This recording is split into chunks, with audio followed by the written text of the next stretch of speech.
Bonjour à tous et bienvenue dans cet nouvel épisode de Série Actu et nous sommes super contents de vous retrouver cette fois-ci depuis le Japon.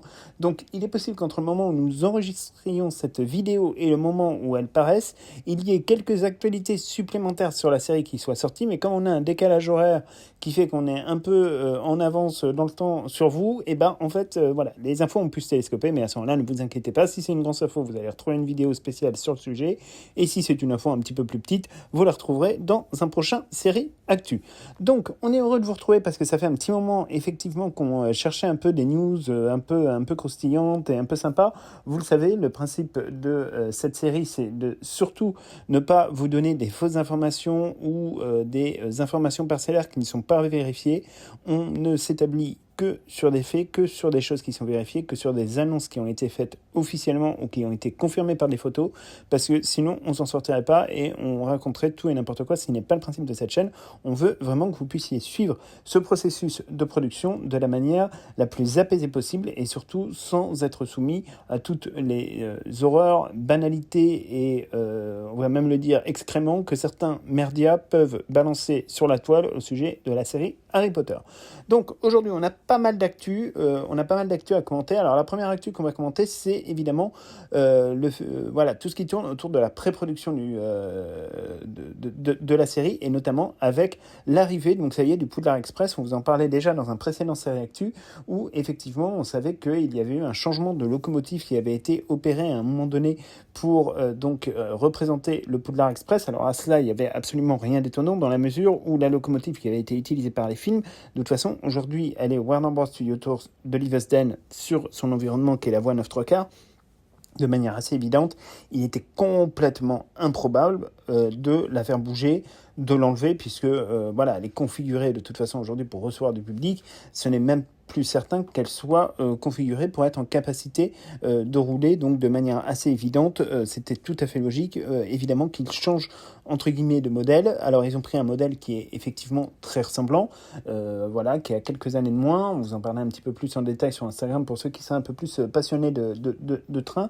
Mais voilà, on découvre vraiment une version du Poudlard Express qui est en fait très compatible avec la vision qui en avait été donnée par les illustrations, qui en avait été donnée par la description de J.K. Rowling. Enfin, on est vraiment sur quelque chose qui est assez concret, classique, qu'on a l'habitude de voir, qui ne va pas paumer le spectateur. Encore une fois, il y a une prise de position assez claire de la part des réalisateurs, c'est-à-dire d'alterner avec des décors qu'on connaissait et des décors qu'on va découvrir ou redécouvrir. Donc là, pour le coup, on reste dans une atmosphère dans laquelle on baigne et dans laquelle on a l'habitude d'évoluer. Donc ça, c'est plutôt, franchement, quelque chose de sympa. Et donc cette locomotive, elle est prête. On sait qu'il y a des scènes très importantes qui doivent être tournées dans les jours, semaines, mois qui viennent avec, notamment la scène de King's Cross, dont certains diraient qu'elle se déroulerait dans les 2-3 prochains jours au moment où on enregistre cette vidéo. Mais comme on n'a pas pu confirmer cette information, on n'en parle pas aujourd'hui. Mais en tout cas, ce qui est certain, c'est que de toute façon, il y a des scènes qui sont tournées à King's Cross, il y a des scènes qui sont tournées, on le sait, à Leavesden, puisqu'ils ont construit tout un pan d'une plateforme de train. Donc on sait qu'il va se passer des choses, voilà. Mais tant qu'on ne sait pas exactement ce qui s'y passe, évidemment, on ne va pas s'apesantir sur le sujet. Deuxième information, c'est le tournage qui continue, qui met toujours donc Dominic McLaughlin et Nick Frost à contribution. Ils tournent beaucoup de scènes à Londres et vraisemblablement c'est assez facile de tomber sur les deux acteurs en train de tourner des films, puisque l'idée là c'est vraiment de montrer un Harry Potter qui est complètement inclus dans la vie londonienne avec Hagrid, donc on les voit marcher vers le métro, dans le métro, donc on peut imaginer que c'est vraiment des séquences où ils se dirigent vers le chemin de traverse ou alors ils en reviennent, puisque vous le savez, normalement si la série est bien adaptée et fidèle au livre, on sait que Harry va donc être amené par Hagrid à Londres, et ensuite Hagrid le ramènera jusqu'au métro pour qu'il puisse ensuite rentrer à Private Drive, puisque vous savez que contrairement à ce que l'adaptation cinématographique des films a voulu nous faire croire, Harry ne se dirige pas automatiquement vers Poudlard dès la fin de son passage sur le chemin de traverse. Il y a un cap temporel d'à peu près un mois qui se passe et qu'on espère vraiment voir dans la série. On vous en parlait dans une vidéo d'ailleurs sur ce sujet-là, parce que c'est vrai que c'est aussi intéressant de voir la perspective de Harry durant ce mois et aussi la perspective dans laquelle se trouvent les Dursley, évidemment dans cette optique de voir Harry Potter partir vers l'école de sorcellerie qu'ils ont cherché à fuir depuis évidemment tout le temps. Donc ça, c'est vraiment un truc qui nous intéresse, et donc là dans le tournage on les voit effectivement beaucoup être en contact avec la population londonienne. Alors ils ont vraiment redécoré certaines rues de Londres avec notamment des affiches qui font très années 90, donc ça c'est vraiment très bien. On sent véritablement qu'il y a une volonté quand même d'être dans cette vibe des années 90 qui, répétons-le, sont les meilleures années au monde qu'on ait pu vivre, et en plus vous allez avoir effectivement cette impression-là qui est renforcée à ce stade par les costumes et tout, donc c'est plutôt pas mal. Et alors aussi, petite anecdote, on a quand même vu apparaître pour la première fois le parapluie de Hagrid, alors qui ressemble au parapluie que l'on découvrait dans Harry Potter à l'école des sorciers, mais en un petit peu plus concret, en un petit peu plus normal. Donc on verra évidemment ce qu'il en tourne, mais ça c'est quelque chose qui nous intéresse.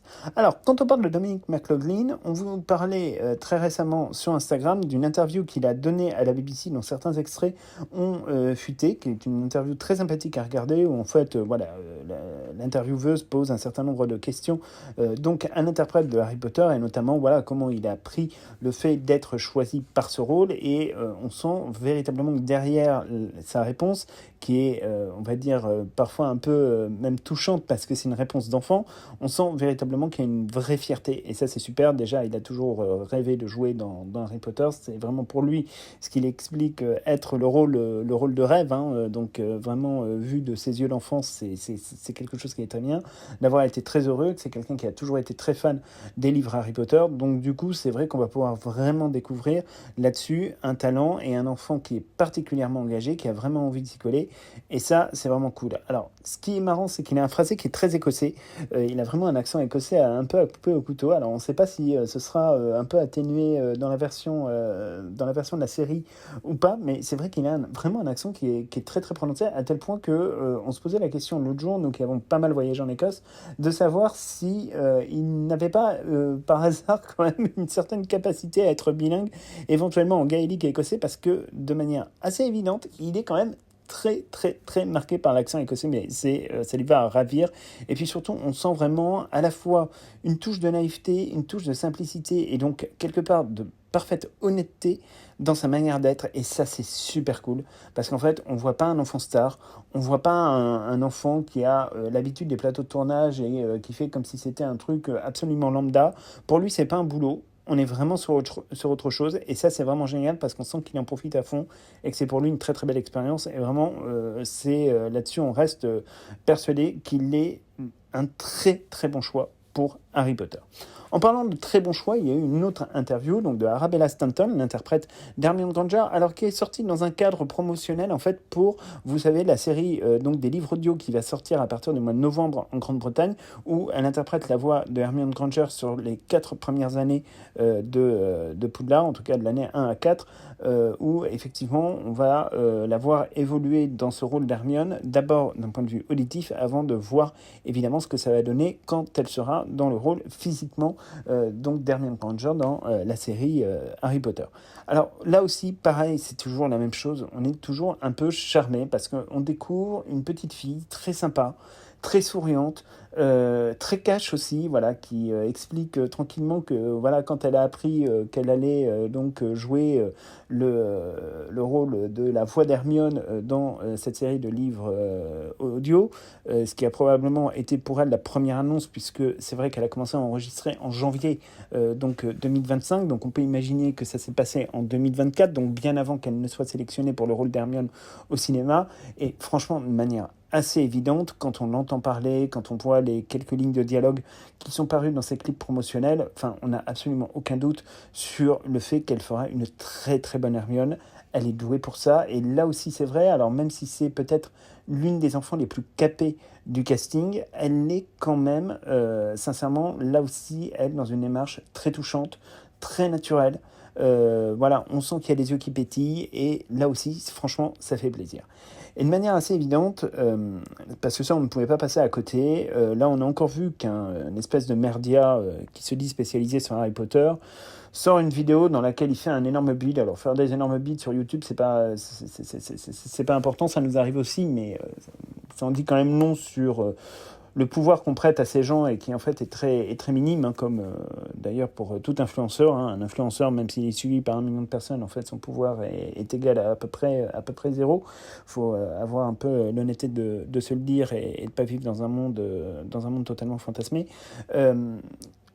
Là, ils ont récidivé encore une fois en appliquant leur névrose absolument infernale d'adulte sur une petite fille qui n'a rien demandé, qui a 10 ans, et à qui, voilà, il faut prêter le sentiment de représenter une race. Enfin, on est vraiment, là encore une fois, dans un espèce de truc de manipulation des masses qui quand même est franchement assez ahurissant. Qu'on vienne nous parler de Harry Potter comme étant une série inclusive, sachant que de toute façon ils viendront nous expliquer dans quelques temps que c'est une série qui est absolument raciste parce qu'il n'y a pas une représentation égale des différentes ethnies présentes au Royaume-Uni. Ensuite ils viendront nous expliquer que c'est une série qui est pro-israélienne parce que vous comprenez, Arabella par exemple c'est un prénom juif, donc ça pose problème. Et que Nate Blair, le représentant de J.K. Rowling, est pro-Israël. Enfin, on va avoir dans quelques mois, dans quelques semaines, ce genre d'articles qui vont sortir. Donc, si vous voulez, ils sont dans une espèce de quadrature du cercle, en fait, où ils ne savent plus quoi inventer, entre guillemets, pour faire du rage bait et pour taper sur la série. Parce que quand on vous dit, ah oui, la série est inclusive parce qu'il y a 3 acteurs qui sont un peu bronzés, sachant que Arabella Stanton, enfin, très sincèrement, elle a un teint de peau, oui, certes, un peu bronzé, mais voilà, qui est un teint de peau très classique. Là, en ce moment, on est bien bronzé. Je vous avoue que j'ai à peu près le même, et pourtant, je suis le 100% blanc, et il n'y a pas de sujet. Et même, quand bien même elle ne serait pas blanche, ça ne serait un non-sujet aussi. À un moment donné, il faut arrêter d'aller dans ce genre de truc. Parce que la vraie inclusion, on va vous expliquer ce que c'est. La vraie inclusion, c'est quand on arrête de faire des quotas, c'est quand on arrête d'être dans le fait de se reconnaître dans des catégories. Si on veut être dans l'inclusion, c'est qu'on veut être absolument normal, considéré comme étant quelqu'un de parfaitement dans la norme, et qu'on ne se considère pas comme étant d'une classe, d'une caste, d'une couleur, d'une religion, ou de quelque chose qui serait jugé minoritaire. À un moment donné, l'inclusion, c'est pas ça. Quand on parle par exemple de la question du handicap, qui est un vrai sujet, et on espère d'ailleurs que le sujet sera abordé dans Harry Potter, parce qu'il y a pas mal de choses sur le handicap dans Harry Potter dont il faudrait qu'on vous parle. Une personne en situation de handicap, est-ce que c'est un citoyen qui est plus inférieur à nous ou qui est supérieur à nous? Non, en fait, il est égal. Et bien en fait, un acteur, qu'il soit noir, qu'il soit blanc, en fait, c'est un acteur. La question de la race, déjà en France, on ne l'aborde pas parce que la République française ne reconnaît pas les races, et elle les refuse de manière assez évidente. Donc, si vous voulez, quand on en est vraiment à aller appliquer toutes ces espèces de névroses qui ne viendraient pas à l'idée d'enfants de 10 ans, ou si ça leur vient à l'idée, c'est qu'ils ont été instrumentalisés. Nous, c'est vraiment quelque chose qui nous choque. Enfin, à un moment donné, mais foutons la paix aux enfants. Alors, on sait très bien que ces merdias, comme la Gazette du Sorcier, etc., sont ultra fans de tout ce qui est mutilation d'enfants. Ça, on le sait, hein, ils nous le répètent en long, en large et en travers, hein, puisque vous savez que J.K. Rowling s'oppose de manière très très ferme à la mutilation, à la mutilation des enfants. Eux sont totalement open sur le sujet et la défendent. Enfin, ne défendent pas J.K. Rowling, mais défendent cette mutilation des enfants. Mais à un moment donné, si vous voulez, foutez-leur la paix. Foutez-leur la paix, parce que ces enfants n'ont rien demandé. Ces enfants sont heureux de jouer leur rôle. Ils sont heureux d'être dans Harry Potter. Ils veulent pas se poser des questions compliquées, et surtout les névroses d'adultes, c'est pas pour des névroses d'enfants. Ça, c'est un truc qui est très important. Que les adultes, nous soyons tous névrosés parce que le monde ne nous convient pas, bon, on a envie de dire, c'est le droit de chacun. Voilà, après, nous, c'est pas comme ça qu'on préfère vivre. On préfère vivre dans l'espérance, mais après, si certains veulent vivre dans la névrose, c'est très bien, mais en fait, qu'ils la gardent pour eux, qu'ils restent dans leur coin, au lieu de finalement croire que leur névrose s'applique à tout le monde, parce que, ce n'est pas le cas. 2, il y a des gens qui se sentent très bien dans leur situation de couleur de peau, dans leur situation de confession religieuse ou dans leur orientation sexuelle, sans pour autant avoir besoin d'en faire tout un foin. Enfin, le jour où on fera de la vraie inclusion, c'est le jour où on arrêtera de faire des castes et de faire des cases dans lesquelles on fait rentrer des gens qui n'ont probablement même pas envie d'y être. Donc ça, c'est vraiment le sujet. Et surtout, en plus, et on en profite pour faire passer le message, ça suffit véritablement, déjà, 1, de s'en prendre aux enfants, et 2, de s'en prendre à chaque fois à ceux qui défendent J.K. Rowling, et à venir attaquer, menacer des influenceurs, des fans, des lecteurs, parce qu'ils ont eu le culot, par exemple, de défendre J.K. Rowling ou de dire qu'ils aiment bien telle ou telle chaîne YouTube ou tel influenceur qui serait éventuellement pro J.K. Rowling. Ça aussi, ça suffit, parce qu'à un moment donné, ça s'appelle de la dictature, et c'est très bien d'aller expliquer à Amina Lima, etc., que nous serions, par exemple, des nazis, sick, très drôle, mais en fait, nous, on ne brûle pas des gens et on ne brûle pas des livres. Et on n'appelle pas à le faire, et surtout on ne soutient pas ceux qui ont appelé à le faire. Voilà, c'est juste ce qu'on avait besoin de dire. Donc, on revient sur un truc un petit peu plus sympa. Donc, l'interview d'Arabella, encore une fois, très sympa, très mignon. Il y aura d'autres extraits qui vont paraître, et ce sera plutôt quelque chose de cool. Autre grosse actualité, évidemment, c'est le casting qui se poursuit. Alors, casting qui est toujours en cours, avec une famille Weasley qui est presque désormais au complet. Il ne manque plus que pour la saison 1, donc Arthur Weasley, on vous a fait toute une vidéo sur le sujet de la famille Weasley, donc Arthur Weasley et Charlie Weasley, ainsi que Bill. Bon, pour être assez honnête, je pense, avec Chloé, que Bill et Arthur, on les aura pas tout de suite, on les aura probablement que pour la saison 2. On aura peut-être une bonne surprise sur Arthur, mais c'est pas sûr. Pour Charlie, voilà, vraisemblablement le casting est en cours, c'est ce que disait Alistair dans sa petite photo, c'est qu'actuellement il est en Roumanie mais qu'il va pas tarder à arriver.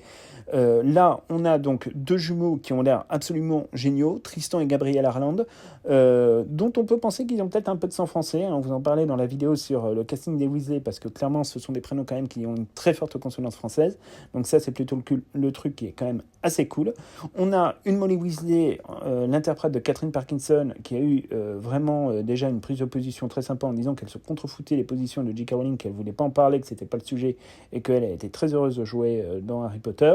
Et on a également donc Percy Weasley qui sera interprété par Rory Spooner, et donc la jeune Gracie Cochrane, qui elle aussi est probablement écossaise, parce que ça fait un nom quand même qui est très très écossais, qui est connue déjà pour avoir joué dans des gros films, alors certes des rôles secondaires, mais des gros films, et qui va interpréter Ginny Weasley. Et on sait d'ailleurs qu'elle-même est fan de Harry Potter, que son livre préféré ou son film préféré, c'est Harry Potter et la Coupe de Feu. Et il faut dire que c'est vrai que c'est un vrai pivot, y compris d'ailleurs pour le personnage de Ginny Weasley. C'est à partir de ce moment-là où il y a vraiment un cap qui se fait entre l'enfance et l'adolescence. Donc c'est vraiment très intéressant, parce que peut-être qu'elle se projette déjà dans cette idée-là. Mais en tout cas, on a une famille Weasley, franchement, ils ont tous l'air géniaux. Les jumeaux, ils nous donnent déjà envie de mourir de rire, rien qu'en regardant leur tête.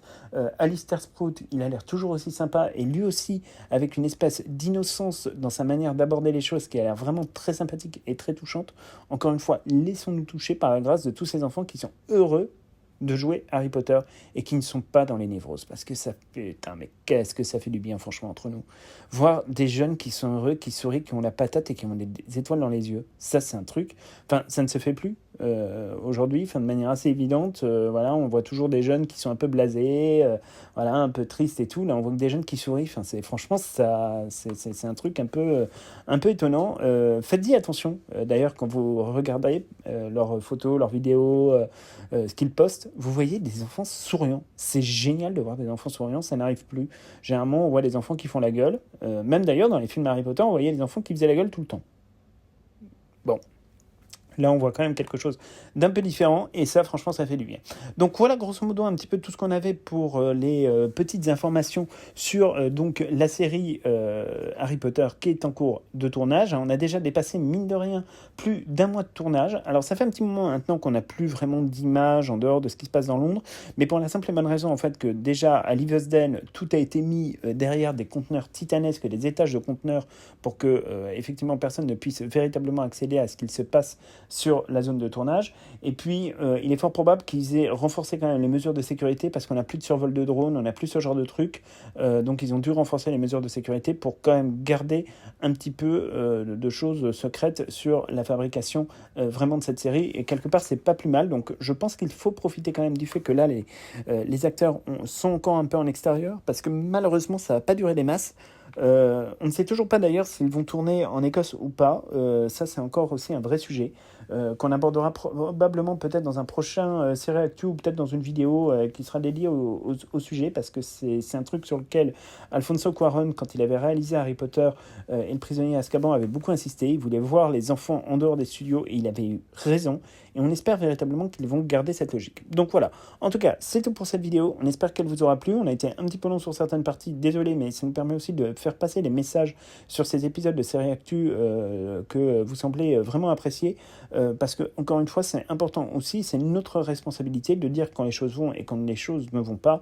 Et surtout, quand on s'en prend à des enfants, c'est aussi notre responsabilité de venir à leur aide. Parce que quand un enfant subit des choses qui sont ignobles de cette manière-là, l'enfant malheureusement ne saura pas se défendre. Donc, enfin bref. C'est tout pour cette vidéo. On espère vraiment qu'elle vous aura plu et on se retrouve donc dès dimanche pour donc la sortie du deuxième épisode de notre série consacrée à Epic Universe où on va vous dévoiler les secrets, les détours et la bataille du ministère de la magie avec cette attraction absolument incroyable d'Harry Potter and the Battle of the Ministry, donc à Epic Universe. Donc ça c'est dimanche à 20h et on se retrouve donc normalement mercredi prochain avec la vidéo du mercredi classique, sauf si évidemment d'ici là il y a une actualité. Alors on précise juste, dimanche exceptionnellement nous ne serons pas en live pour découvrir avec vous le deuxième épisode donc d'Epic Universe pour la simple et bonne raison que nous sommes en voyage de noces au Japon et que dimanche on ne sait absolument pas où on sera. Quand il sera 20h pour vous, normalement pour nous on sera en pleine nuit je pense, donc enfin je sais plus, on est encore un peu perdu, on est encore un peu jetlagué, mais bon voilà, vous l'aurez compris, donc dimanche 20h vous avez la sortie mais malheureusement pas en live. Donc, on vous souhaite à tous et à toutes une très bonne fin de semaine, un très bon week-end, de bonnes vacances pour ceux qui y sont encore, bonne reprise pour ceux qui reprennent, et on se retrouve très bientôt pour plein de nouvelles aventures.